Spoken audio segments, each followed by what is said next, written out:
and turn it over to Dr. Radowski-Stanko.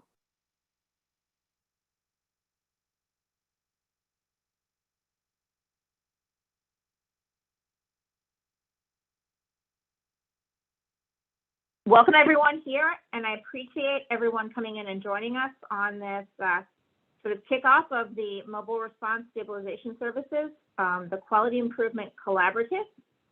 In the chat, we're requesting that everybody introduce yourself, give us your name, the organization or agency in which you work, and the county where you work. This is our agenda for today. Let us kind of show you what BHA is excited to launch here. And as this collaborative, we want to address the design and implementation, as well as the needs of children, youth, young adults, and families in crisis services. We're bringing together our partners here and our providers to walk through what we're doing, what our model is, how we're laying this out, and give everybody a baseline starting point for where we're going.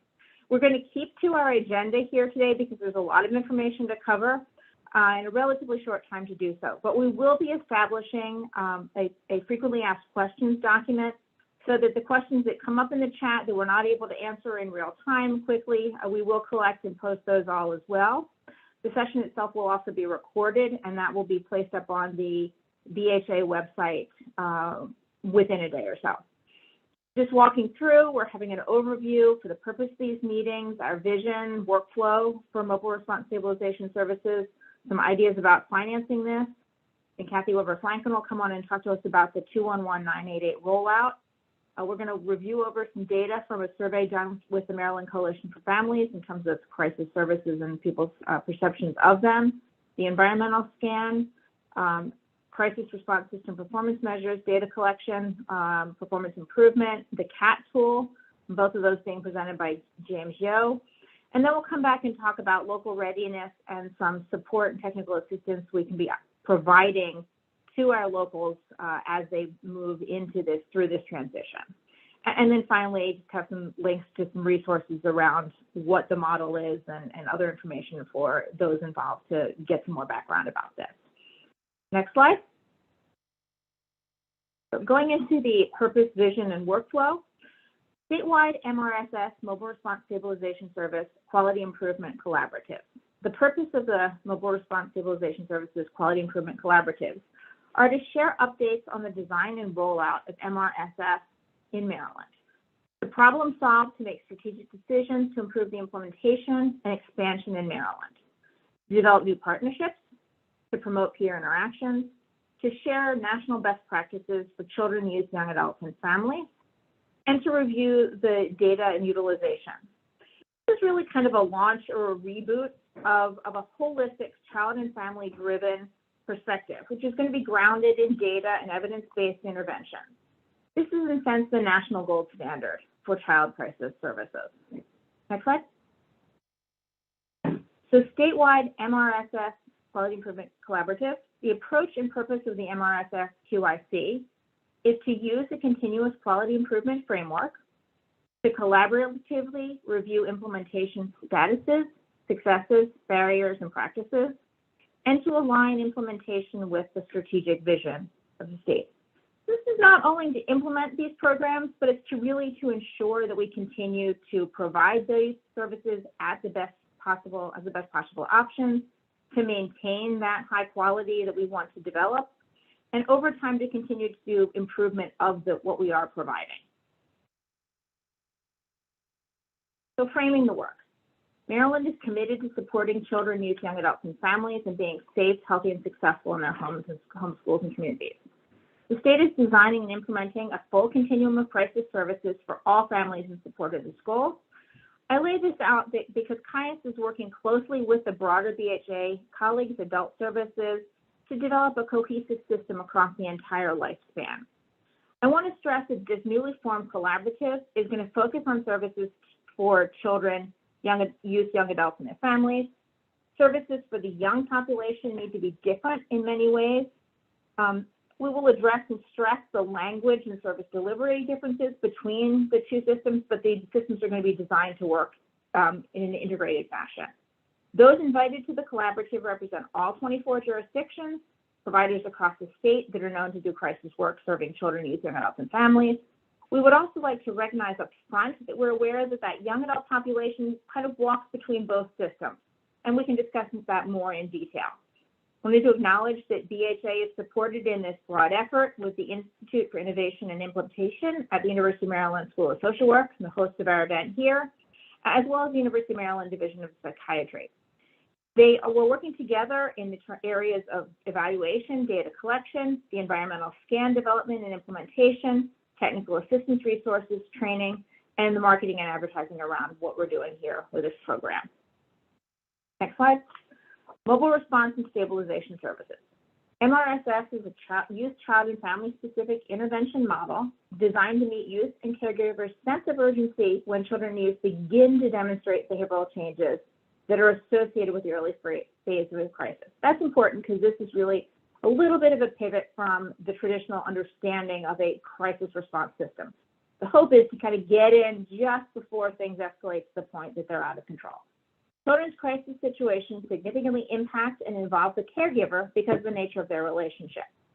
In Maryland, MRSS, standing for Mobile Response and Stabilization Services, will serve as the anchor for the crisis continuum by operating as a coordinated and individualized intervention to de-escalate a family-defined crisis and to address significant behavioral concerns within the community setting.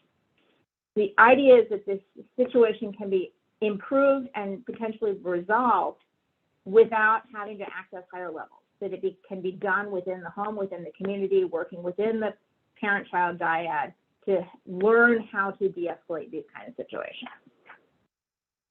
Next slide. So MRSS design and intent. And highlighted on the left of this slide is the white pages from the National Association of State Mental Health Program Directors. Came out sort of making an argument for why we need this comprehensive continuum of care in the child space. So MRSS design and intent is specifically designed to meet the needs of children, youth, and young adults and the parents and caregivers, to de-escalate and ameliorate a crisis before more restrictive and costly interventions become necessary, to ensure the connection to necessary services and support, so that's a warm handoff, making sure that those connections are really made, and states are key services that support the shift from the overuse of high-end services and supports to home and community-based services. So this is part of an overall package to really address the issue of people going into an emergency room, needing to access eventually out-of-home high-level care by starting to intervene earlier and helping families learn how to de-escalate those situations in the home. Next slide. MRSS core components.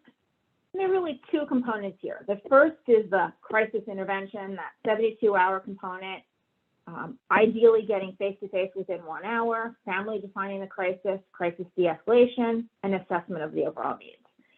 And then up to 8 weeks of a stabilization in the broad sense service, which helps to provide that connection to community supports and services, reconnecting with normal activities, sporting events, art, activities, extracurricular activities within the school, in-home clinical support for the youth and family, and then a connection to higher level supports if it's determined necessary.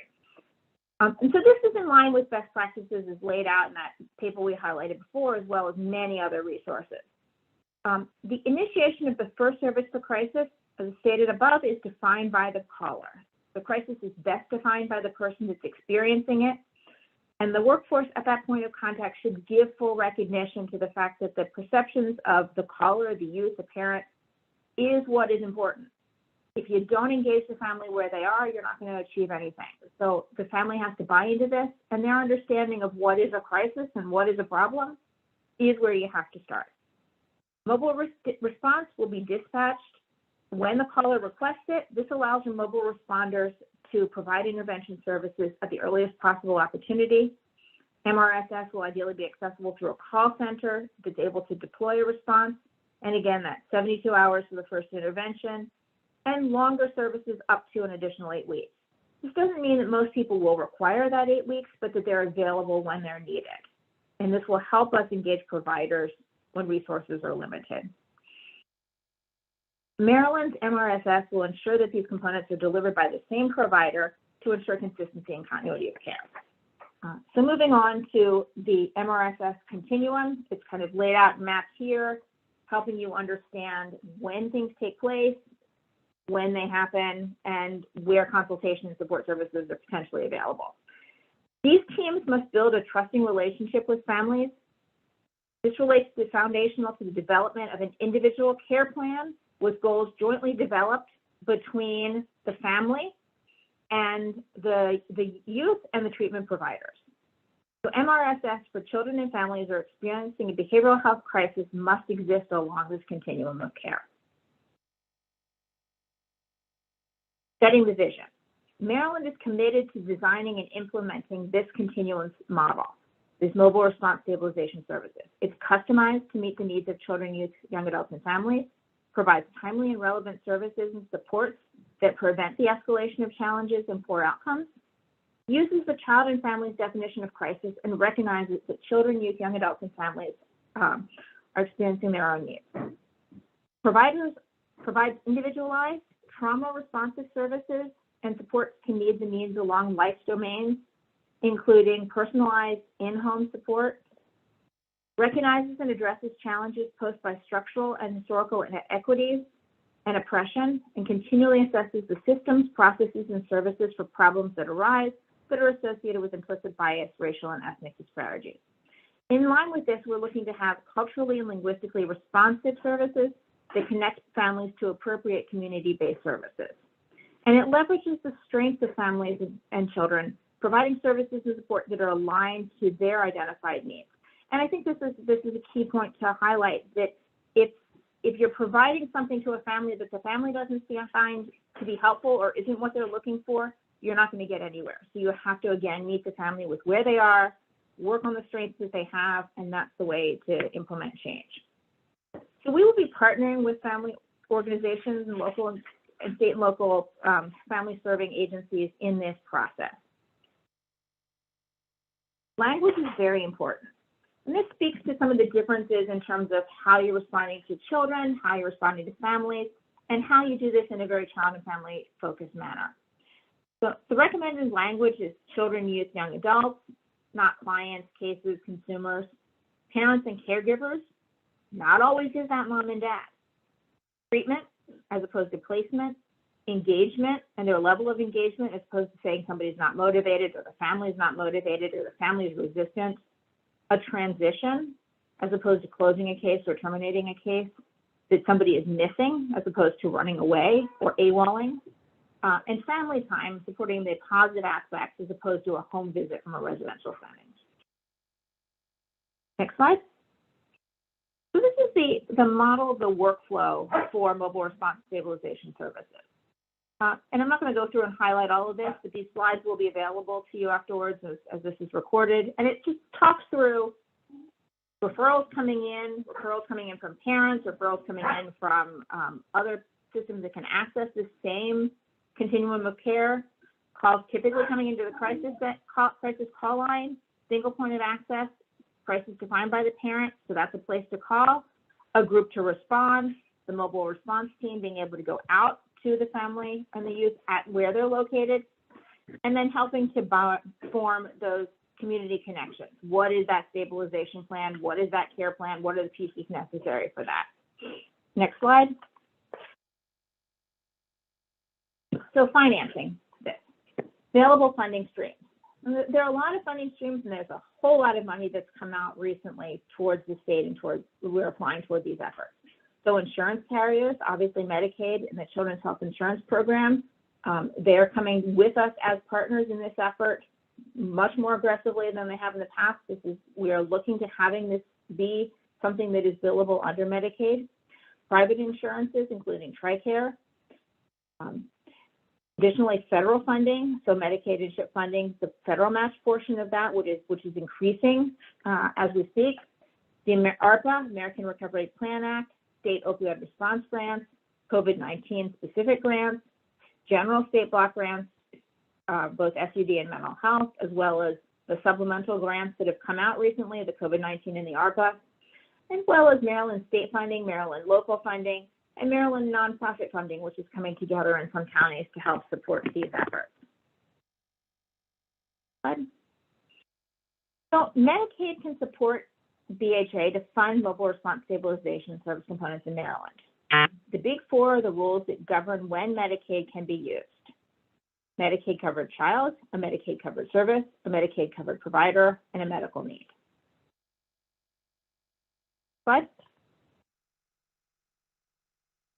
So what role can other Maryland child serving agencies play in braided funding, building and sustaining an MRSS infrastructure?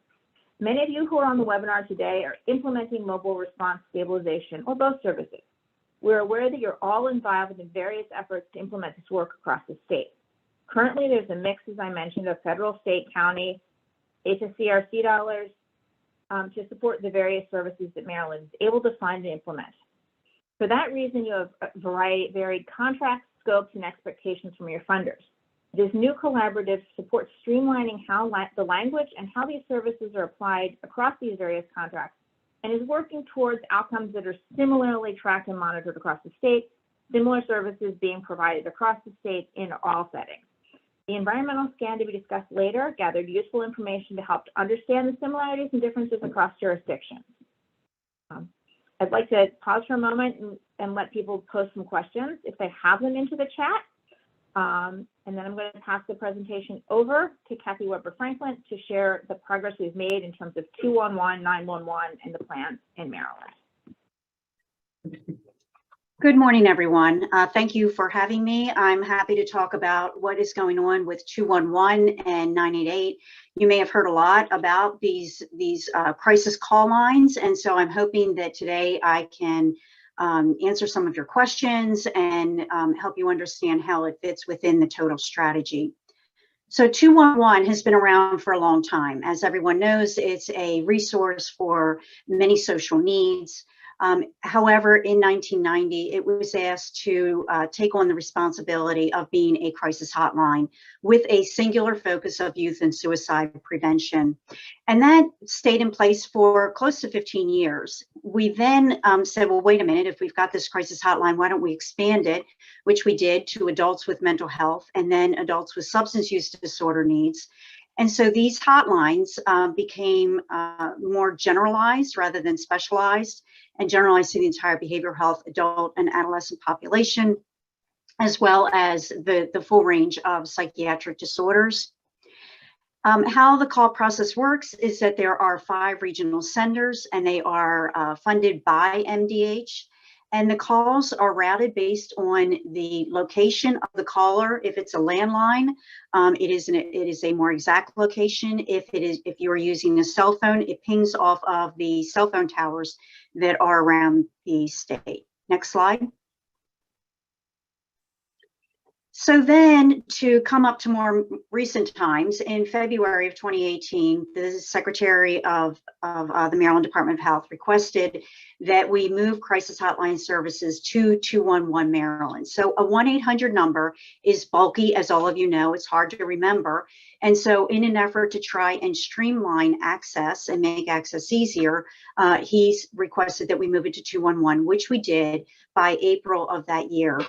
So 211 Maryland, an entity that's already in existence with providing the social needs, 211 Maryland assumed the responsibility for the hotline, the chat, and the text functions for Maryland statewide.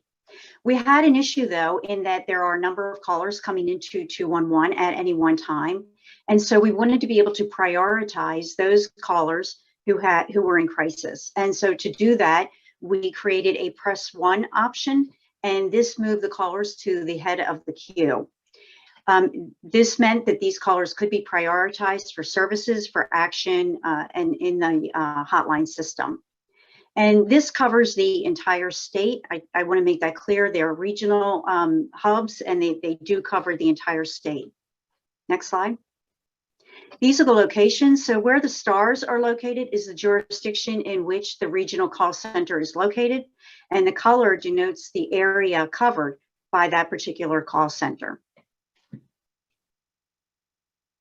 So this is just some information on the volume so that you can understand sort of the scope of what these 5 call centers do. regarding the press one calls. This is not related to the resource needs calls. So this is the number of calls, texts, and chats that they receive.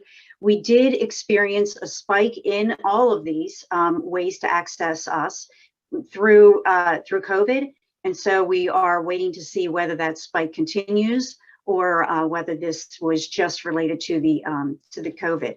Someone once said, wow, well, getting this number of calls is a sign of a problem. And I said, well, I see it actually the opposite. I think it's a good thing. People are actually reaching out. People are saying, hey, I need help. And they're doing it in a variety of ways. The fact that text and chat had such a significant increase really tells you that those are viable ways of getting a hold of a crisis hotline, a crisis service, to get some immediate intervention. Next slide. So operating in parallel is a national number that is not related to the state. It's a national number for suicide prevention. Next slide. And this suicide prevention lifeline, it's a 1-800 number, so that sounds familiar. It is in all 50 states, including Maryland. It is a SAMHSA administered lifeline that they run through their vendor, Vibrant Emotional Health. And it's been in existence since 2005. So it's been quite a while that this has been around, and it's been very focused on suicide prevention. And the purpose of the SAMHSA role is to route the calls. So all the calls go through a central routing service handled by SAMHSA. The calls are then routed back to the states to handle. And the centers, in any local centers, that is any centers in any of the states, they must be certified by the Lifeline in order to be approved to take calls that are coming through the Suicide Prevention Lifeline. Next slide. So Maryland centers have been involved with this Suicide Prevention Lifeline since its inception.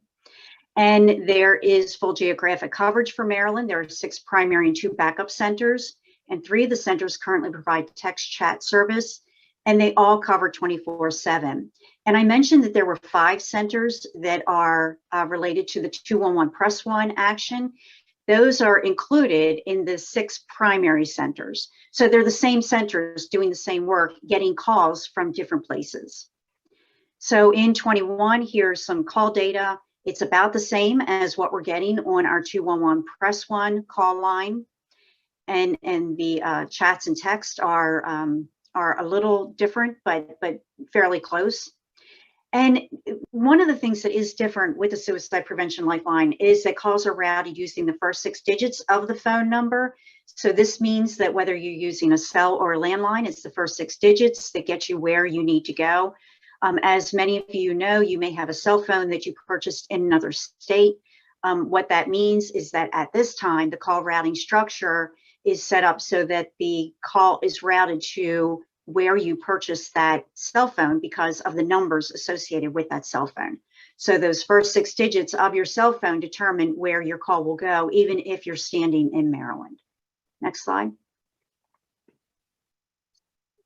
So in 2018, there was a decision that they wanted to move away from a 1-800 number to a 3-digit number. And they didn't know exactly what that number would be, but they formed a work group to talk about how exactly they should do this, what the number should be, and how it should roll out. And so there was legislation that was proposed. Next slide, please. That designated 988 as the national call line for the suicide prevention hotline. This is to take place July 16, 2022. So the 1-800 number is still live. 988 is not yet being advertised because it's not yet live. Once 988 is live, the current 1-800 lifeline number will continue to exist because it's everywhere. You know, many places already identify it. They have it on literature. They have it in various settings. And so that number cannot be closed down, but it will no longer be advertised. 988 will become the main number that will be advertised and identified for not just suicide, crises, but also for any mental health crises. So that is a change that they are making. They're going to address not just suicide, but mental health crises as a whole, which can be much more broadly defined than just suicide crises.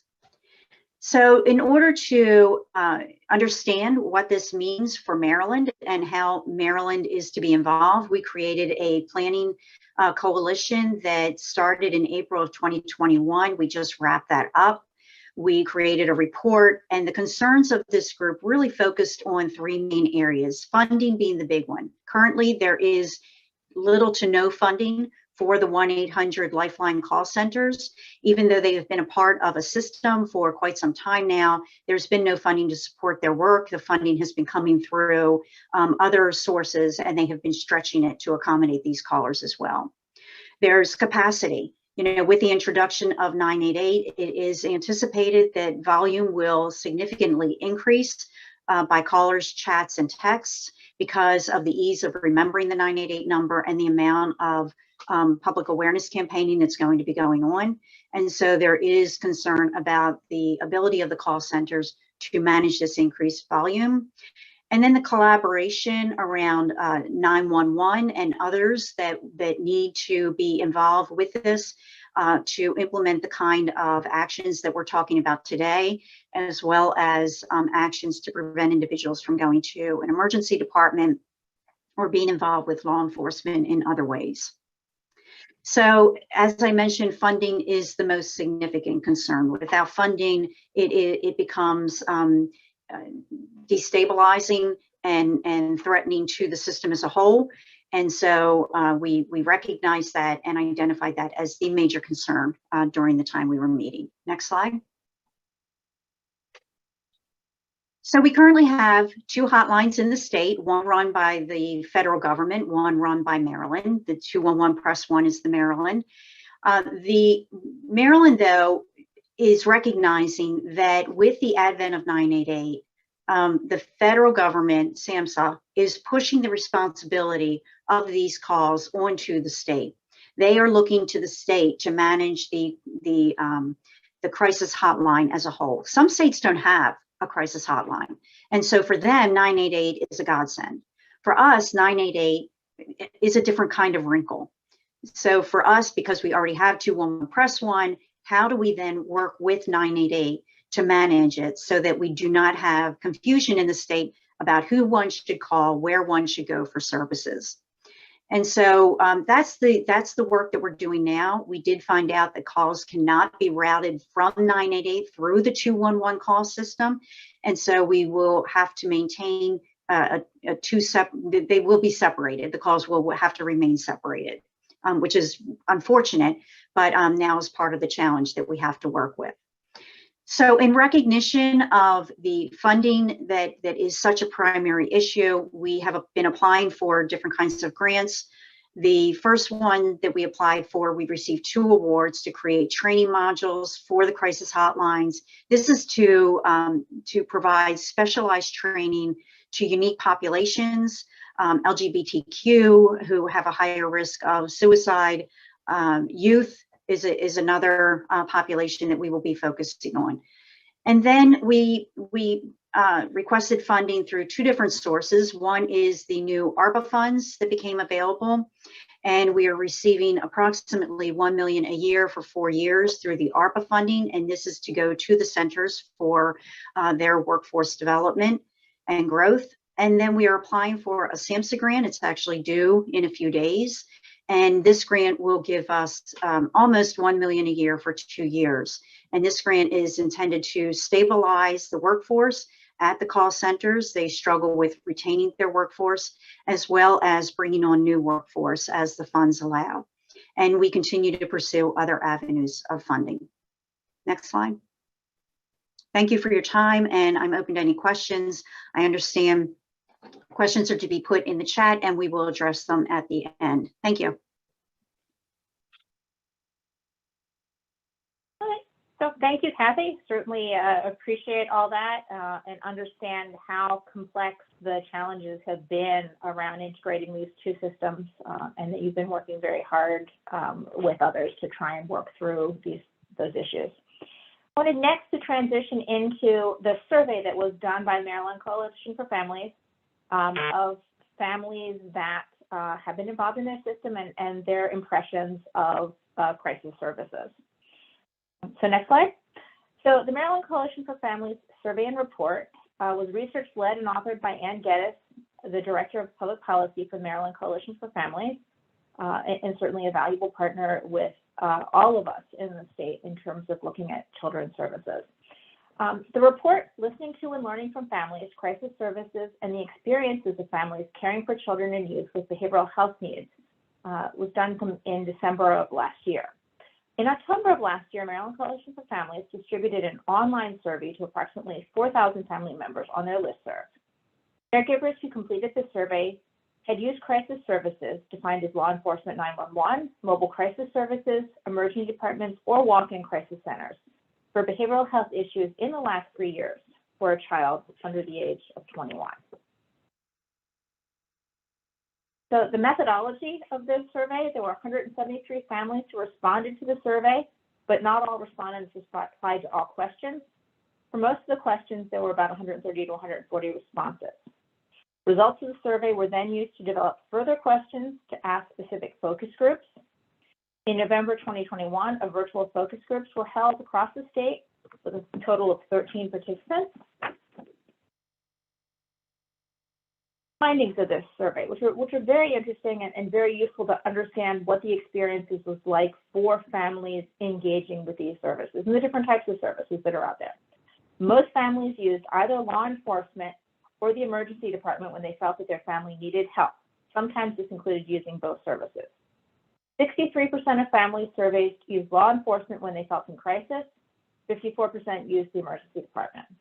While this remains high, this is significantly lower than what families reported in the 2013 survey, where 72% reported calling law enforcement and 85% reported using the emergency department. I'm going to highlight this. This is an improvement. Even though these numbers are down, these numbers are high, they are down. And I don't think there's any of us in this call that will disagree that the visuals of, the 6, 7, 8-year-old being taken in handcuffs by the police officer is not where we want to go, or to understand that for families and children, sitting and waiting an hour, 2 hours, 12 hours in an emergency department to engage help are not the ideal solution. So we want to pivot away from those two resources. This data reflected a decline in the use of law enforcement by 9%, the decline in the use of emergency departments by 36%. This change is likely due to the expansion of mobile crisis services over the last years and an increased awareness of the availability of these services. And as I've been mentioning for at least the year that we've been pushing toward this, we need to have a culture change. And that culture change is to help people pivot from thinking that what they need to do is access services through the emergency department. We need to change the culture that says for a therapist, let's put on our voicemail. In the case of an emergency, call 911 or go to the nearest emergency room.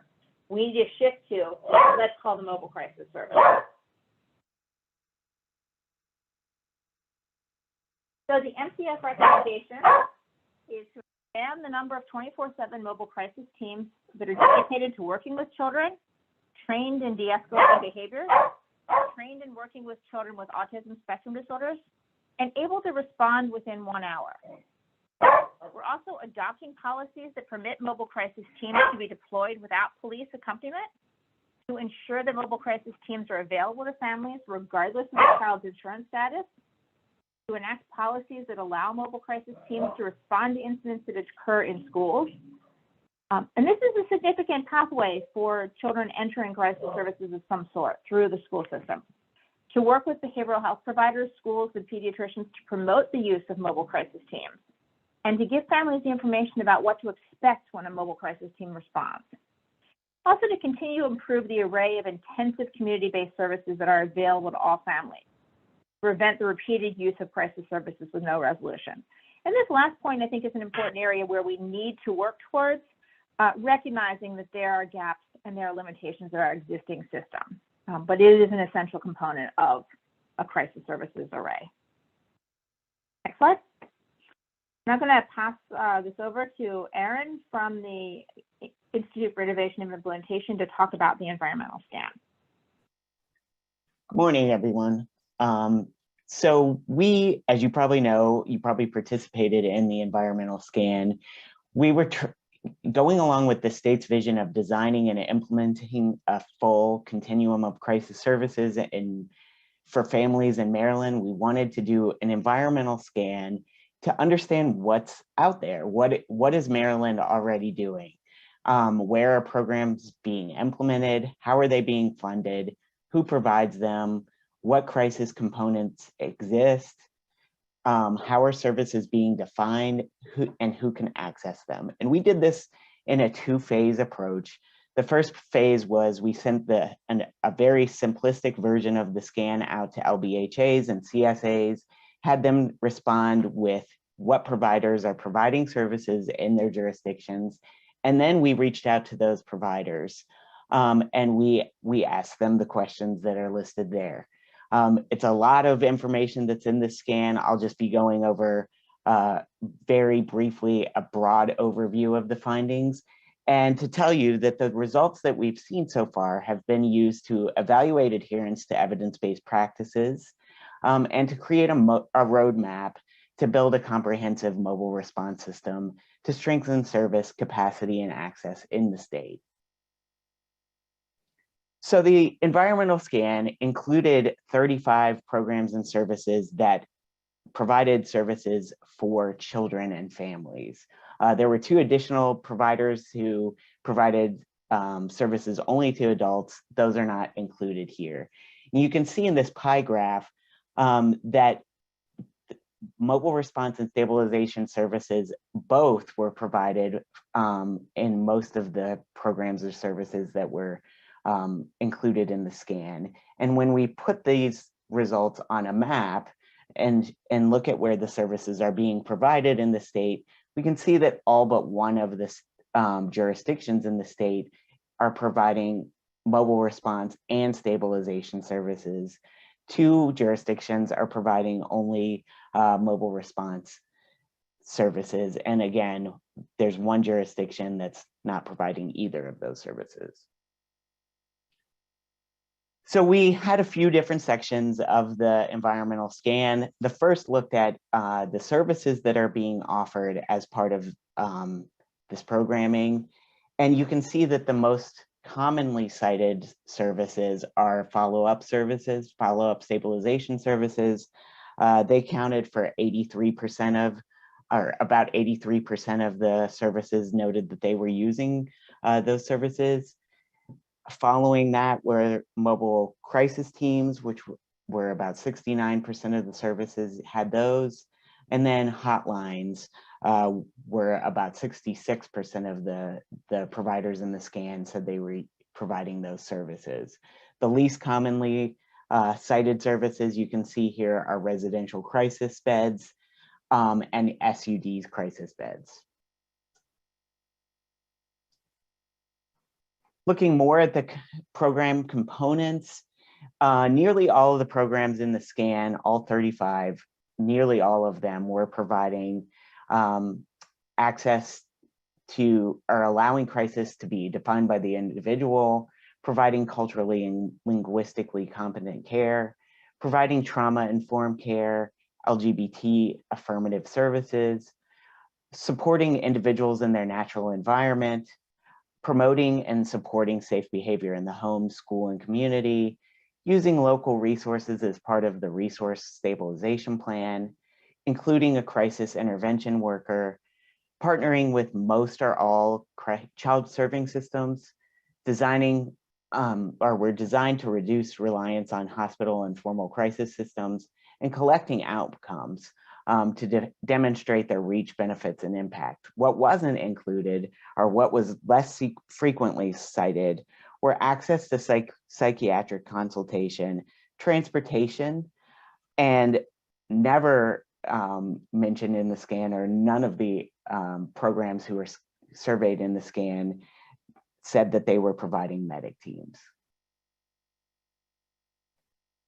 We also asked about training, and I'm not going to list all of these, but at least of half of the programs included in the scan provided training on these components that are listed here. So family dynamics, risk assessment, crisis assessment tools, adolescence, etc. And then we got into asking programs to provide the components or say whether or not they were providing the components related to mobile response or stabilization services. So they were separate sections of the scan. The results here represent the 24 programs that said that they did provide mobile response service components. And you can see that the most frequently cited reasons were, or cited components were that mobile response services were in person, that they were delivered in home and community settings, available within 60 minutes of contact, and provided connections to higher intensity services if needed. Peer support was the least frequently cited component in this part of the scan, followed by armed police response, which, as Maria just mentioned, is what we would like to see, that fewer programs were providing those services. If you want to move on to the next one. So the final section of the scan that we'll be discussing here today focus on stabilization services. So the results here are just for the 25 programs that said they were providing stabilization services. And again, you can see that most of them included the development of a care plan. They supported the abilities or the individual's ability to manage daily activities. They provided individuals with short-term flexible services coordination to stabilize them in the community. They were designed to maintain the individuals in their current living situation, and they established clear connections to the community supports. The less frequently noted component here among these 25 providers were that they provided stabilization services up to 8 weeks. We did allow providers to specify the amount of time that they were providing these services, and they ranged in time from 90 days all the way up to a year. But you can see only 15 of the 25 said that they were providing stabilization services for up to 8 weeks. So I think if you have any questions, you can put those in the chat, and I'm going to turn things over now to Dr. James Yeo. All right. Good morning, everyone. I want to talk. You can move to the next slide. You know, one of the important components of a comprehensive crisis system is really a strong data collection and performance improvement. You know, part of the system that we're designing will be identifying and implementing a uniform set of performance indicators and data elements for statewide use. And the other component is really a standardization. So all providers are using the same set of data indicators or elements. We want to focus on outcomes. You know, obviously the process and how things are working, how referrals are going are important as well. We'll get into some of the individual elements in a moment. We want to move toward a client level data collection system to really be able to dig in and look at what's happening, who's using these, who's using crisis services, and what are the outcomes of those services. So we can really develop a performance, you know, a robust performance review and improvement process. So we can identify those areas needing improvement and move forward. Part of this system will be, and we're going to talk about this in more detail, is using a standardized client assessment tool. We'll be using the CAT tool. Again, I'll be talking about that in more detail in a moment. The system will have standard reports and a dashboard tool. And one of the things we're really key on is that any data that's collected, we're going to use that data and really build a system that it's being reviewed and improvement priorities are being identified and acted upon. Next slide. Some of the key areas that we've been working on initially is we've identified a comprehensive list of crisis system data elements and performance indicators. There's been a crisis system advisory work group data subcommittee that has been advising BHA on the data elements and are now in the process of finalizing that list. We've captured elements from national systems, pretty much all of the systems sort of capturing crisis. We've looked at different state systems in this process. So we feel pretty good about the comprehensiveness of the list. And now we are prioritizing and really selecting out those core elements. Once those are selected, and we're completing that process now with the data subcommittee. Once the elements are selected, they will be reviewed by BHA leadership and finalized, and then we'll be working to really build them into a data system. There will likely be an interim data system while a more robust system is being developed for that capture. But you should be seeing those elements relatively soon. We're sort of putting them together now. We'll also have to review all of the elements identified and really work on operationally defining them much more specifically. And we'll use the advisory group to help with that work as well. The other component, which we're going to talk about next, is really the standard crisis assessment tool. We've adopted the CAT tool after reviewing a number of tools for statewide use with children and with adults. And we're moving toward training and implementation that is planned for the children's crisis providers in the spring of 2022. And for the adult tool, we're a little earlier in the process. We're sort of looking at the adult tool now, making some refinements to make it a Maryland adult CAT tool, and then we'll be moving out with training for adult providers. Next slide. So some of the outcomes we want this crisis system to support are, first, to really maintain youth in their current living situation and community, to really focus on reducing the need for out-of-home placements and changes in placement. So really keeping kids in their schools and their homes and where they should be, rather than in more restrictive placements. To reduce risk behaviors and promote and support safe behavior in home, school, and community. And one of the real target areas is to reduce admission to emergency departments and inpatient psychiatric units and detention centers due to a behavioral health incident. The crisis system operating well can really take on all of those issues, and we can avoid sort of these more restrictive placements. And also to assist youth and families in accessing and linking them to ongoing support and services, including intensive clinical and in-home supports. Next slide.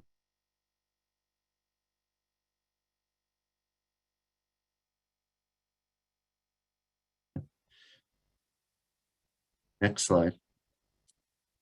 Oh, there we go. I'm not going to go through all of the, can go back one. I'm not going to go through all of these areas, but these are some of the areas where we are looking to capture data in: call and episode volume, diversion from hospital emergency room and inpatient, the contacts with law, how many of the crisis contacts are involving law enforcement. We'll also be looking at these indicators to develop key performance indicators to really monitor and manage the system. through a continuous quality improvement process. Next slide. Now I want to explore in a little more detail the CAT tool. So next slide. We have, BHA has partnered with the Praed Foundation to develop a crisis assessment tool that was specifically designed for Maryland. We've worked with them using an adaptation of a New Jersey tool, and we've also partnered with the Innovations Institute as well with this work. So we do have a Children's Maryland crisis assessment tool that is ready to go. Where the Institute is going to be trained by the Praed Foundation that has that developed the tool. And they will be doing the training on behalf of BHA and will train sites across the state over the next year. Next slide. So the CAT, many of you may have heard the CAT is really a subset of the CANS tool, or the Child and Adolescent Needs and Strengths Assessment. It's really a multi-purpose information tool that is designed to really be the output of an assessment process. And it really captures the shared vision of the child and youth serving system and the children, youth, and families who are being served. One of the key aspects of it is that the tool was designed as a communications tool. Not sort of around, based on communication theory, not around the sort of the usual psychometric piece. It was really designed to more effectively communicate the needs and strengths of children and families with providers, and really embellish that communication across the system. And that's one of the major strengths of the tool. Next slide. Some of the key principles of the CAT, the items were specifically selected because they were relevant to the service and treatment planning process. It uses a 4-level rating system, which I'll talk about a little bit more in a moment, that translates into action. Again, I'll drill into that in a moment. The ratings describe the child and youth and not the child and youth in services, and meaning that you're really looking at descriptively where the child and youth is at a particular time, and not sort of how they're behaving or looking within a specific service setting. So you're looking at sort of the whole child and youth.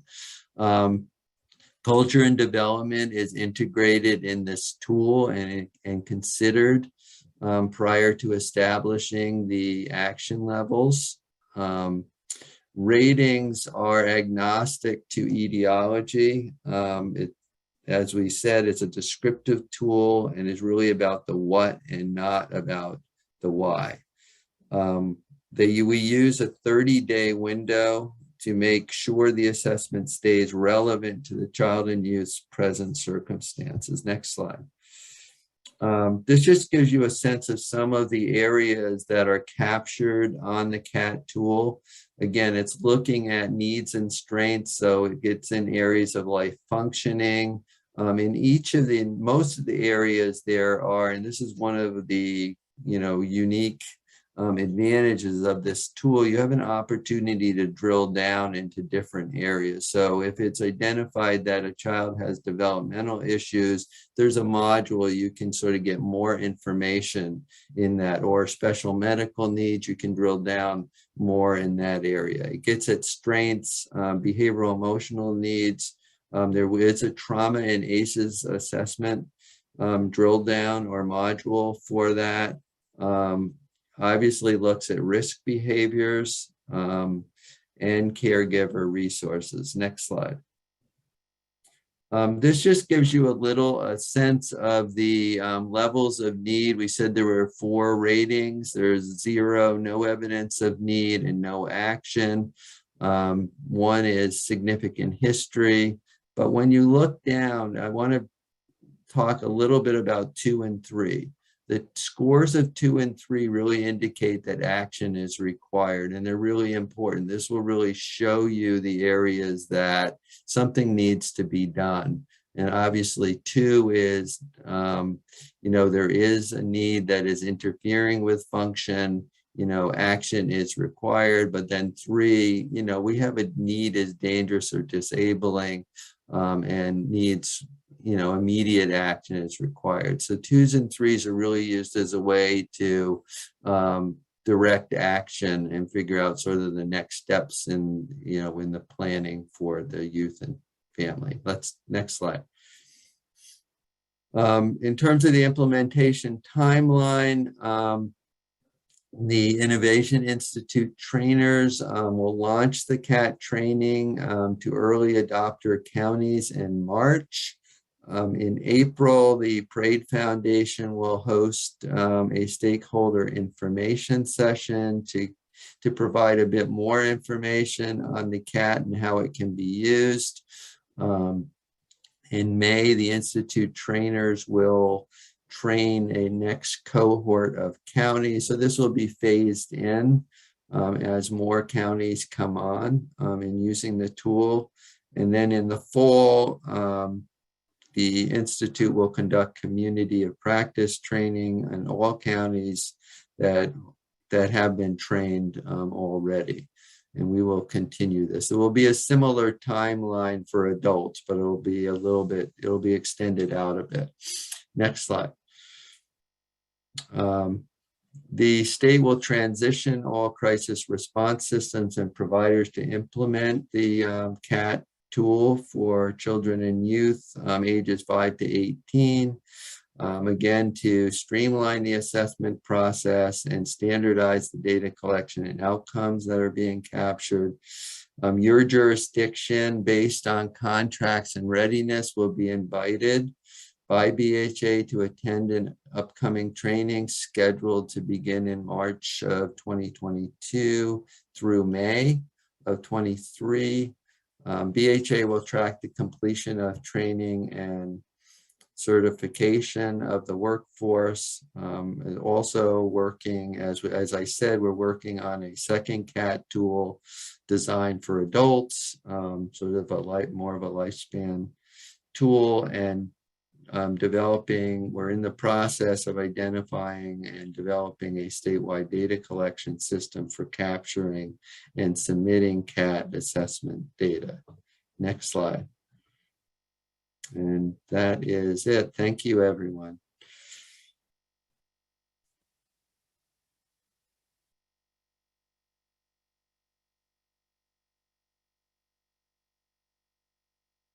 And thank you, Jay. Wanted to pivot now into how we are supporting our locals in transforming from where we are to this sort of higher intensity, more consistent model.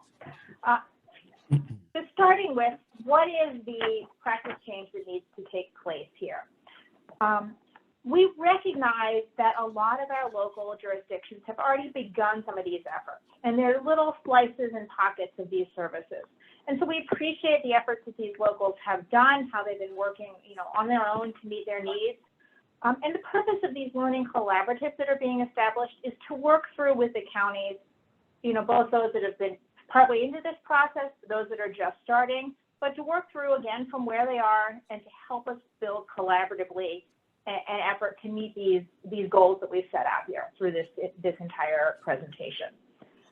So the MRSS practice is going to create the conditions that allow for the shift in language and culture necessary for parents to feel empowered to reach out for assistance or in their own space, in their own perspective, to allow MRSS best practice components and principles that are in practice now, or we need to help them establish and to achieve, to prioritize again the voice of parents and caregivers in determining the crisis and what defines the crisis, and then the action steps that are needed to meet the needs of each youth. Focus on creating an access point that's easy for parents to get the assistance they need, minimizing stigma involved in engaging in these services. To create the feedback loops and outcomes that focus on meeting these needs, to engage our communities and relevant stakeholders in supporting our children, youth, and families, to create equity and access, workforce, and service delivery. I'm going to highlight here that we all recognize that there are huge challenges out there in terms of workforce. And that is going to be a barrier that we are going to have to work through collectively to figure out how best we achieve what we're trying to achieve within the limitations that are there right now. And then focusing on interrupting the care pathways that lead to higher level, more restrictive services. I'm going to kind of quote our previous director, Brian Hepburn, in terms of, taking kids away from a bricks and mortar setting, getting them back to the community. And I think that that's a key principle, and I've always liked the phrase, of where we're trying to go, getting people out of higher, more restrictive services into being able to be maintained in the home. So how will BHA connect with the locals to work with these statewide efforts? Again, we're convening this MRSS Quality Improvement Collaborative every other month with report out from the locals.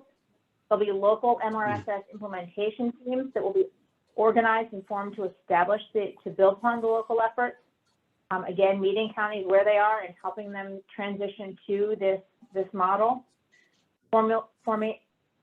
Formation of these local implementation teams will be supported by technical assistance from BHA and the Institute. Technical assistance will provide individualized local jurisdictional support to assess readiness to implement MRSS and to transition to best practices. We're hoping to build upon some of the counties that are closer to this model, again, to have additional mentoring and support to help build up for other jurisdictions that are just starting in this process. The purpose of the local implementation teams is to assess the readiness to implement MRSS in this model, to share local and regional design and implementation updates as a statewide quality improvement collaborative, to review data and utilization at the local level, ongoing process of doing this, continuing to get that feedback in terms of what's working, what's not working, how are we getting ourselves towards where we go, to problem solve, to recognize the need for local decisions to be made locally, to recognize that things are different in different regions of the state and how to best, work towards these goals from a local perspective, to align with the overall statewide vision, and to share and get knowledge about national best practices. Next steps for all of those intending is to sign up for technical assistance sessions available between the end of February and May via the Google document highlighted below. Once you select a date, the Institute will reach out and be in touch with you about scheduling times, brainstorming recommended attendees, answering any questions. Right. There are a lot of people out in different areas that are working towards this effort. I mean, we need to bring together those that are in the best position to help move this forward. The Google sign-up document's there. And then again, Jen Lowther is going to be our lead in terms of questions, follow-up, coordinating these efforts. Right. And then included here in the next two slides are a number of links towards documents that can provide you detailed information, additional resources, and understanding how this is being built upon a national system and a national model.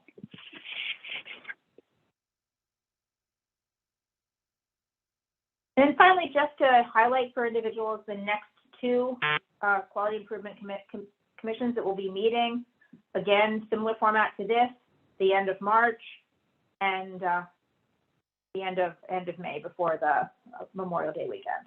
Again, Mondays 9 to 11.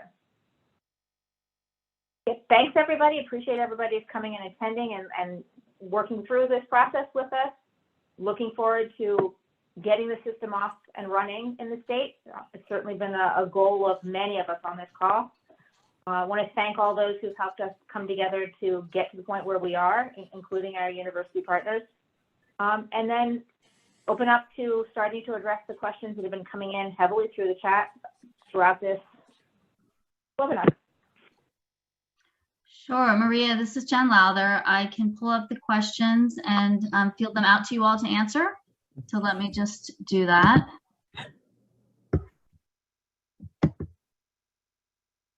So I'll start at the top. So the first question that was posed is the following. Regarding financing, how will MDH, BHA, and Medicaid partner with individual counties who are currently operating comprehensive crisis systems? Will there be new creative financing strategies that will allow counties to develop and grow a continuum of services, including MRSS? Maria, do you want to take that? I will. I think the first piece to lay out is that there are changes coming in the pipeline in terms of the mobile crisis component of this. And we're working through those definitions and what that will or will not include with Medicaid. We as a state applied for a technical assistance grant to help us in terms of potentially writing another SPA to expand what is covered within the state. There is an opportunity under the ARPA project that there will be 85% match to mobile crisis services, and that certainly provides us additional funding to help build this forward. And I think that those conversations have moved along very quickly since we got that technical assistance award, since additional guidance has come down from CMS, and that process is continuing to move. The advantage of that is that then some of the money that is currently supporting these programs can shift and pivot to be supporting things that are not necessarily included under that. There'll be more information coming out to follow around all of this. There are also pockets of funding that are already out there, coming from our other child serving agencies, coming from counties themselves having allocated funding, coming from private entities supporting funding, and then again, using those funds to fill in the gaps of what we want in this comprehensive system that is not, immediately going to be covered by, or relatively immediately going to be covered under Medicaid. But that's part of the reason of aligning both the children and adult systems together, because obviously the funding is applicable to all ages. Great. So the next question, I'll just read it, but you pretty much answered it, unless you want to add anything. The question was, will the state write a SPA to include MRSS and other comprehensive services? Will existing regulations be opened and edited to make the financing of crisis services more sustainable and locally driven? I think that obviously we will be doing that. We will be working through that. How fast some of those things happen is still up to be determined, but there's a momentum that has not been there previously. Okay. The next question is as follows. Home and community-based services are critical to improving our current behavioral health system. These services have not grown in relation to the need. I appreciate the shrinking of residential services. Home and community-based services are a critical gap. How is this being addressed from a financing and programming perspective? I would say absolutely. Absolutely. We know we need to have a broader array of those services, a greater capacity. To give some specific answers to that, the independent assessment that was done as part of the 1915B/1915I waiver we have demonstrated we need to have more of those TCM targeted case management providers in each county so that there is freedom of choice. With that, we need to expand those services. For those kids in TCM 3 that are then eligible for the 1959 services, which includes a number of things, but included in that are buckets for high intensity in-home evidence-based models. We need to build up those providers. I've had several reach out to us about wanting to expand their capacity, some new providers coming into the area. We need to talk through race, and race is an issue with all of this. It's very much on the table. Obviously, we're asking a lot from Medicaid at this point in time, and we need to know what the costs are going to be for the state. The money we have can help get things started, but it's not going to sustain things. So those are all on the table in conversation with Medicaid. Unfortunately, it's probably a second phase. What I do want to bring together, and we're starting to work with this, is our other child serving agencies who already have a broader array of these providers offering these evidence-based practice models out there. And how can we build upon the workforce and the base that they have of these providers to bring them into our existing, service array. And those are other issues that are out there and we need to move forward on. We've all been living in a world that's changed very much over the last 2 years. The ability to do services, the ability to keep staff, the ability to keep things moving forward has slowed down because of all of that. And so honestly, I think all the things you're mentioning are on the table. We know we need to tackle through them and address them. It's kind of taking the low-lying fruit and moving our way up the tree of what we need.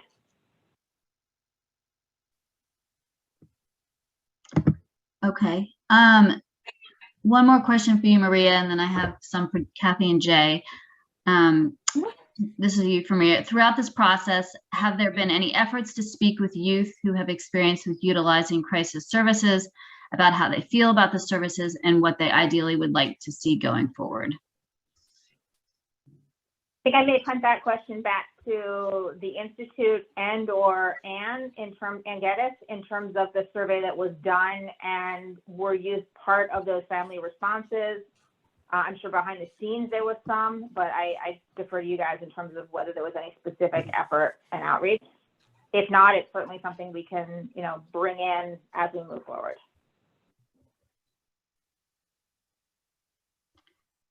Well, to answer the question about the report that MCF did, that will be disseminated so you all can see more detail there. And certainly this is an area that we take very seriously to get the voice of youth and families, and we'll continue to enlist their voice in this process. The next question is for you, Kathy, and to address your section of the presentation. The question is, at what point will 211+1 be fully transitioned to 988 only? Having multiple systems seems confusing to families and communities. Yeah, we completely agree. This has been under discussion at MDH for a while now. 988 is a federal number. It's brand new to those of us at the state level. We are trying to understand what it is, how it works, and what is best for Maryland going forward. And a final decision hasn't been made yet as to the direction that Maryland is going to proceed. But we agree that we need to make this simpler. We need to make it more accessible to people, and we need a number that is aligned with other services in our system, particularly our crisis services. So that's what we're working on. I don't have a quick answer for you yet. We completely agree with the thought behind it, but I don't have a specific answer for you yet. That will be forthcoming shortly, though, because I do know it's being actively discussed at the highest levels. Great. Thank you, Kathy. Okay, Jay, I think we're getting into some CAT implementation questions. So I have quite a few for you. The first one is annual renewal of training required like the CANs, or is it only one time? Is there a plan for sustainable funding for training and ongoing? Mentions thinking of challenges reported by CCOs with CANs. Do you want to take that on? Sure. In terms of the first part of that, there is a recertification. I believe it's annually or every 2 years with it. That is mostly web-based and can be done relatively easily. And I don't think it's a very huge cost. The innovation group might be able to add to that, but we're looking into that. In terms of the plan for sustainability, we're looking into how that can be funded. The training costs are not exorbitant, and we're hoping through the various funding channels we have to be able to continue this training, but that's definitely something we're looking at now. Okay. The next question is, will we use CANs too, or just this, as in CAT? And CANs, oh, this is sort of confusing. Sorry. I think it's asking, are we going to use CAT and CANs? As far as training, how will be provided as new staff are brought on? So I think it's the intersection between CAT and CANs in Maryland is the question. So the CAT is a subset, as we talked about, of the CANs, and the CAT will be used for the crisis system. Now the CANs, a number of areas are already using the CANs. So you would use that with other,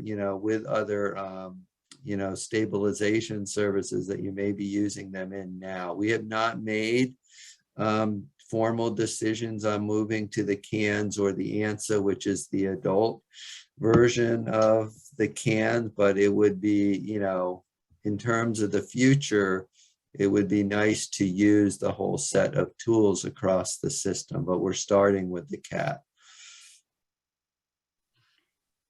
And the next question is, oh, wait, hold on. Go ahead. Yeah, in terms of training new staff, we'll be working with the innovations group to offer trainings in an ongoing way going forward. And I just want to add one bit about implementation. Those first 2 trainings are happening, and then there'll be future ones scheduled as other jurisdictions come on board.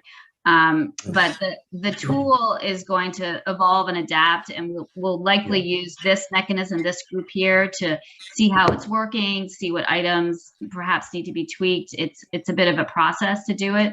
So just sort of be mindful as the CAT starts to be used, it will in time adapt to exactly what works well in Maryland.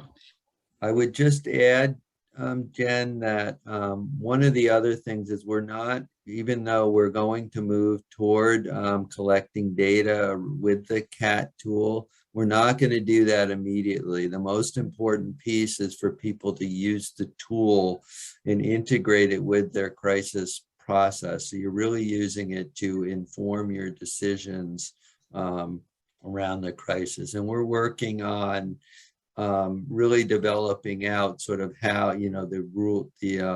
the methodology and the procedures for using the tool within the crisis system. So that's coming. Right. And one other clarifying question, the question is, the CAT is not replacing the mental health assessment for diagnosis. It is an addition, correct? I would say that's correct.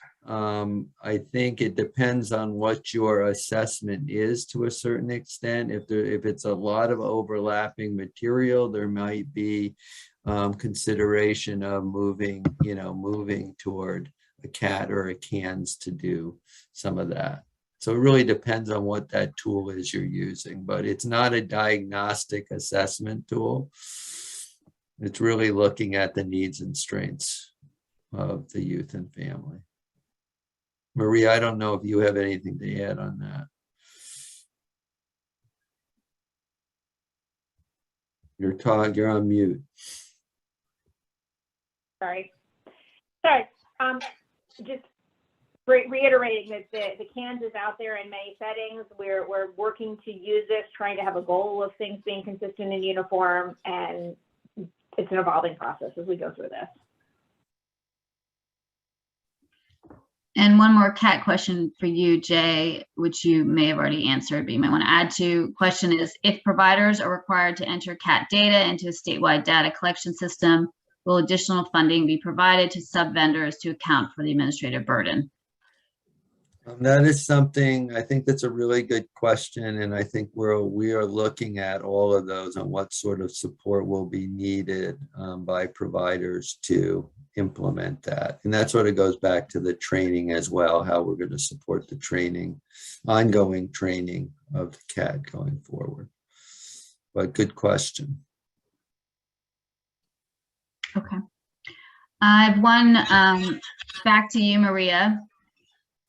And the question is, what other states in Maryland that Maryland is working with, or what other states is Maryland working with to learn how to implement the innovations that Maryland is working to grow and develop, specifically MRSS and home and community-based services, et cetera?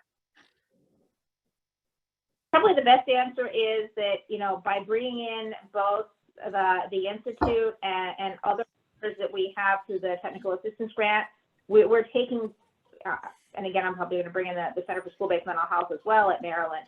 We're bringing in national leaders in terms of entities that are assisting other states in this process and using and leveraging their experience to help us look at what other states are doing. Obviously, a couple of strong states I'd highlight would be New Jersey and Connecticut. They have very robust systems. There are differences in how their services are funded, how their child serving agencies are structured.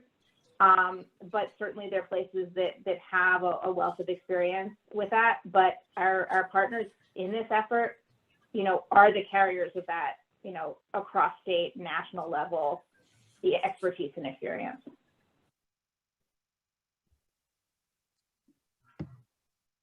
And there was a similar question about other innovations around the country. So I think you answered that question. Looking to national best practices and working with us to share that information statewide. I think I have. Go look at those resources that we've attached. It shows people, some other information about the background and how this is, being done nationally. Okay. I have one other question that was submitted in advance. I just want to put out there for you, Maria. The question is, how is the planning for MRSS being received by community stakeholder groups, and what barriers to implementation are anticipated?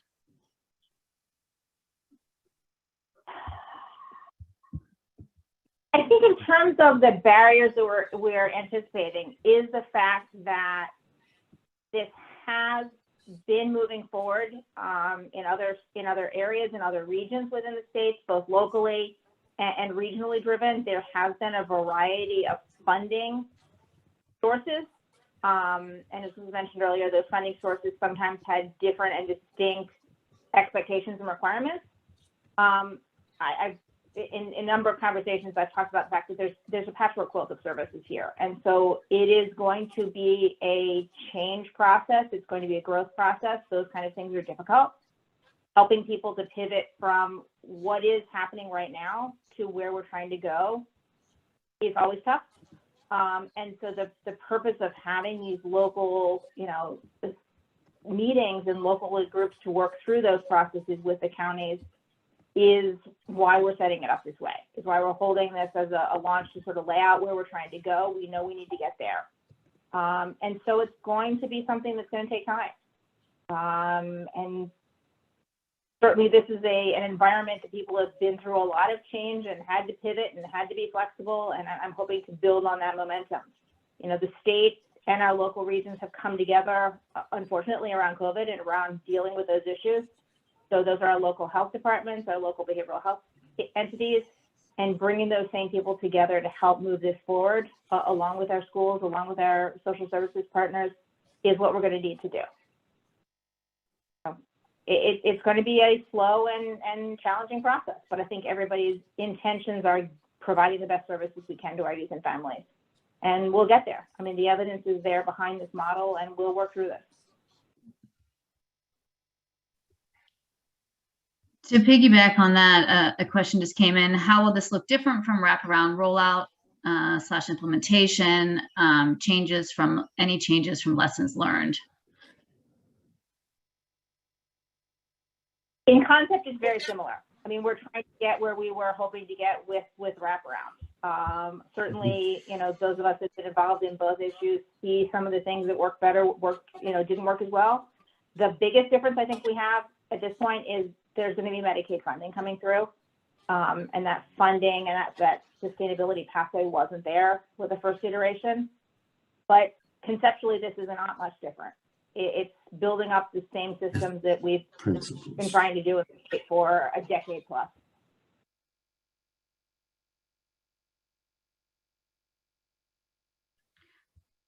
Well, that is all I see in the chat. If you want to just take a moment to see if anybody wants to enter any others, or Jay, if you want to say something, Maria, Kathy. Anybody? Yeah, there was one other question about the CAT that I don't think that we addressed. Catherine Gray asked, will there be a train the trainer for CAT, or will Innovations be the only one certified to train on the CAT? Well, right now, it is the Innovations group that will be helping with this, but I do think as we move forward, we'll need to think about whether we need to have more train the trainers. The Innovations group has worked very closely with the Parade Foundation for a number of years now, so they have already trained on the cans, and so it was logical to have them at least be the starting place for this.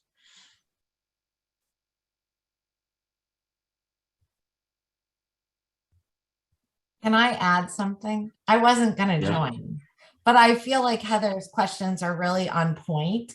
And I do want to make a little bit of a differentiation, right? So when you're implementing a mobile response and stabilization system, it is a system, right? So it's different than wraparound in the sense that there's a practice model for wraparound. There's an approach, right? So we need to work collaboratively in Maryland to finalize a curricula that makes sense for workforce development. And we need to have a collaboration around finalizing the data collection elements. And I say in every state we work in, mobile response and stabilization will identify all the holes you still have in your system, right? More than wraparound. It really points out what home and community-based services you don't have. So to Ari's question earlier about system building and creating capacity, like that's the journey we're on together at a way different level than implementing wraparound. Like this goes from early childhood through transition age youth. You'll forever use your crisis systems. If you don't have home and community-based services, kids will end up in wraparound because there's not earlier interventions. Like crisis systems create the focal point of really identifying all the holes, right? So I just look at this as, we need to hunker down, acknowledge all the work that's been done in all the counties, where the gaps are between what you're running now, what you need to run in the future, what's the obstacle, financing, workforce, training, skills, whatever. And then that's the plan moving forward. And so I don't know how we do this if we don't do it collectively. I hope you guys show up to the quality improvement collaborative, because that's the table that's getting set for people to partner and share and do. And we can bring in, Ari asked the question of national folks, we can bring that in. I put in the chat some of the things that what national entities are planning on running this year. Like this to me is something I didn't think in the behavioral health field we would be doing at this stage of my career. So I'm really excited to be able to partner with you guys and figure this out. But this is a game changer for us in our service provision and our supports and how we approach kids and families. And I think we have to collectively design how we do that here in Maryland. And that Quality Improvement Committee is the one place that we're hoping you guys all show up, because that's where these questions can get figured out together.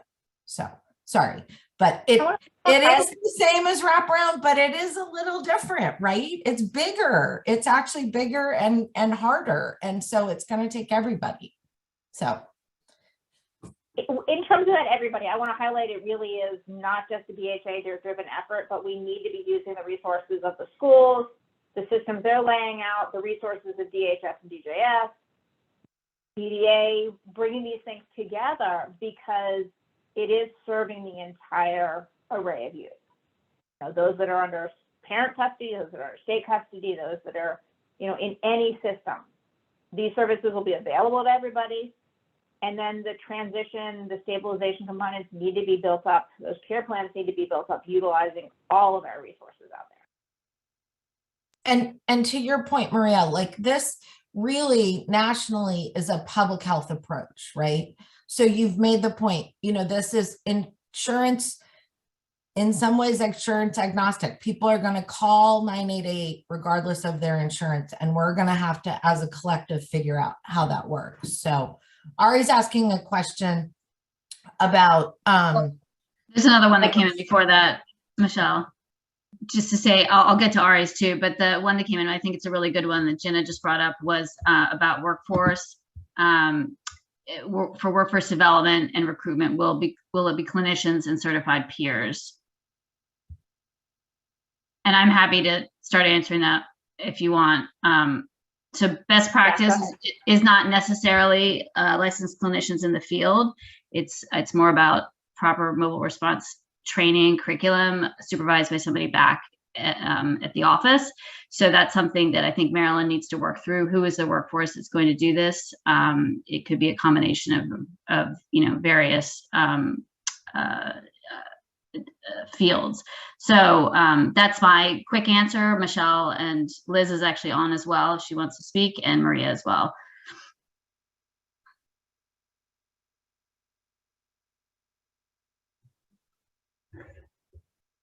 I think to be determined what Maryland wants to do in terms of the workforce. Michelle, do you have anything to add? I mean, not in this forum. Yeah, so TBD, we're working through it. I think there's always obviously great concern there aren't enough people to do all the work that needs to be done in Maryland, but it could look a little different drawing from different types of folks. That some people that have been doing the work in Maryland potentially can. So stay tuned how this rolls out. I respond with just the fact that we all recognize that we need to take a different tactic towards this because we don't have enough licensed clinicians and there's no way to get them, and the demand for them is increasing. And I'll say something that is not about Maryland, but I'll use Massachusetts as an example. So Massachusetts has a mobile response model that has peer support as part of its model. So they have a ratio that the professionals have, and they didn't legislate or regulate a ratio for peer support. So the peer support partners are much more overburdened, and the clinicians in Massachusetts have a pretty regulated caseload. Sorry, I know, don't anybody judge me. And if you talk to the Massachusetts people, the one thing they really want to change is the idea that peer support is equal and that it's used efficiently and effectively because their outcomes have been really great. And Liz is adding that this is all transformational work, but I will say, not on behalf of the state of Maryland, that the idea of figuring out paraprofessional and peer support models within a crisis system is going to be really important, not just because we have workforce limitations, but also because we see the impact to be really successful, and you can train people to be good crisis responders. So that's Michelle Zabel speaking. So I just want to loop back to the question from Ari. Will the collaborative allow for more than one representative per county? I believe the original invitation is limited to one person.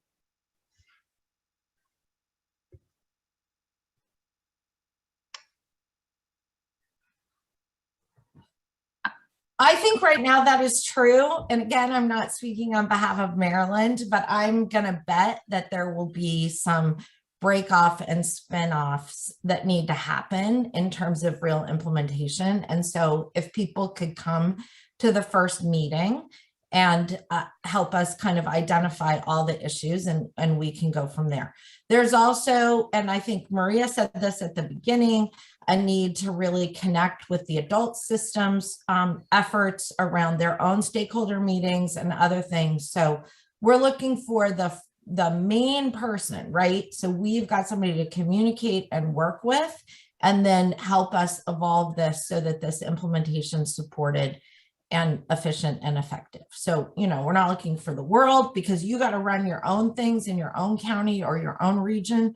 So there's, this isn't to take the place of what you're doing locally and regionally. It's to bring it up so the state's got consistency of communication and some ability to have a CQI process and really communicate with each other. So I think, Ari, hold on for some evolution in implementation. And I think that Heather's question is piggybacking on Ari's, just, who's to attend this collaborative. And I think that was already answered, unless there was something different, Heather, you wanted to ask. There's a new question from Nicole. Would there be a concerted effort to address race, equity, and inclusion in the training modules, peer support, and training facilitators to ensure we adequately address trauma-informed care with children and youth from a diverse lens? Two pieces to that. I think the intention is absolutely. What is pushed out is, culturally sensitive, aware, trying to bridge some of those, barriers we've had before. But there is also a trauma-informed commission being pushed out across the state. Jay is very involved with that. One of the expectations out of that commission is that all of our entities become much more trauma-informed. How do we define what that is? Those things are still going on. But I think all of these relevant issues are at the table and part of the planning that's there. Can't answer specifically, we are going to do X because they're evolving, but the recognition that we need to have all these components in this model and in what we're developing is very much, present in forefront.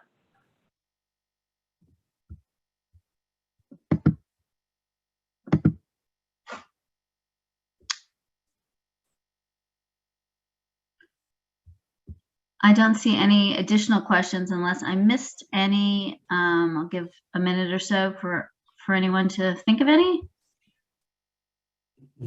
Well, while we're waiting, I'll just add to the Trauma-Informed Commission. As Maria mentioned, there is a commission. It is underway. They've had a number of meetings so far. BHA is moving out with some American Rescue Plan funding to help train behavioral health, the jurisdictional staff and providers around trauma-informed care, as well as developing some more robust data surveillance and quality improvement aspects around trauma and ACEs, really focused on the behavioral health community.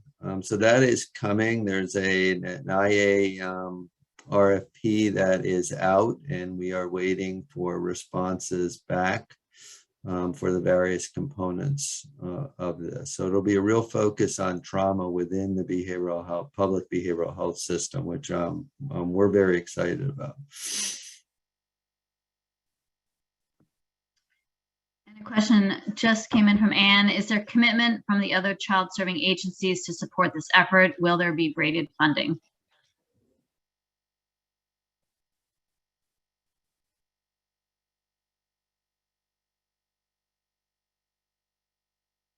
Perhaps the best answer at this point in time is if we are working with the other agencies around this, sort of showing the models of what we're doing. We're all, communicating with each other about where things stand.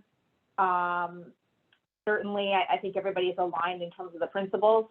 It's been part of the discussion from the Children's Cabinet on down. Everybody has a lot of pots of money right now, and so we really need to work efficiently to build what makes sense. Again, as everything, it's changed. Change is slow, change is hard, but I think, conceptually, all of the child serving agencies are looking to have something that's efficient, makes sense, is uniform, is universal. And we all see the escalating needs for children's mental health right now. And this is part of responding to that, what's being referred to as the second pandemic.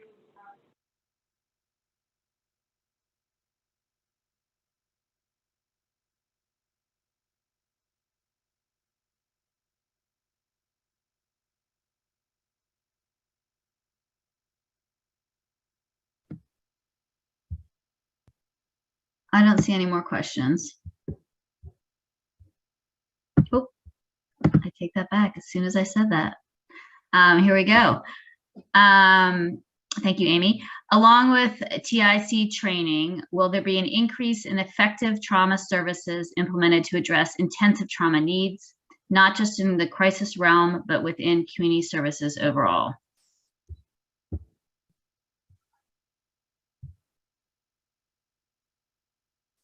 Jay, can you address any part of that? I'm not sure in terms of, Maria, you might be better to talk about, what other trauma-informed services might be going out. I don't think there's specific plans for specific trauma sensitive services. I think it's a need though. Yeah, I think again, there are pockets, there are places where things are being done. You know, we're certainly has a large effort going on with the CIC teams in Baltimore City around this and how to respond to youth. But they're evolving, and I think we're hoping that part of the work of the commission is going to help identify what is there and give some guidance to how we do this across the state. Many of our child serving programs are sensitive and aware, but what does it mean to be either ACEs aware or trauma informed? You know, it's a very variable definition. I agree with you, Jay. It's an area that needs further exploration. It is on the Trauma Informed Commission's plate to really look at recommending, you know, both, you know, how we're going to get people trained, but move, you know, both the state agencies and the, you know, provider community to a different level around being trauma informed. So there's a lot of work on their plate, and I'm sure these trauma specific services is one piece of how do we get, you know, a larger component of them out there. There's been a lot of development, and there are new services, new treatment approaches out there to explore. It's really funding and getting them implemented.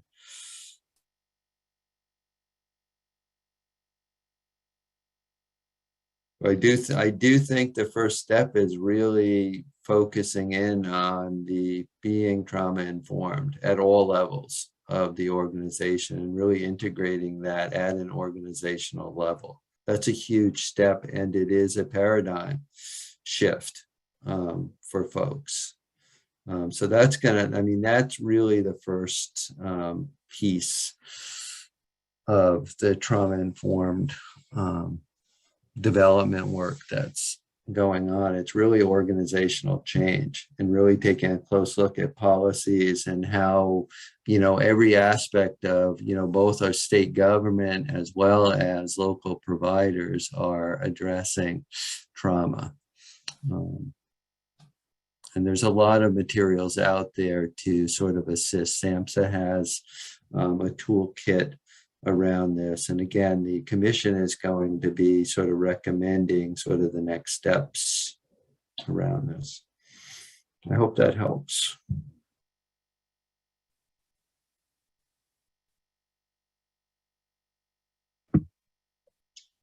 Okay, well, I don't see any more questions as I pause in case one comes in.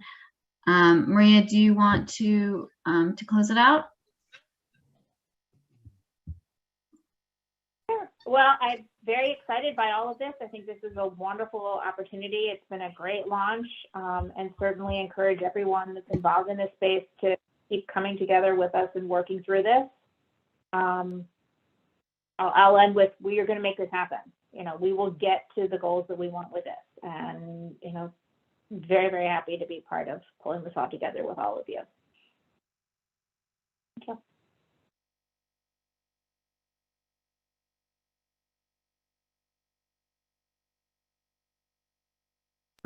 Thank you, everybody. Have a good day.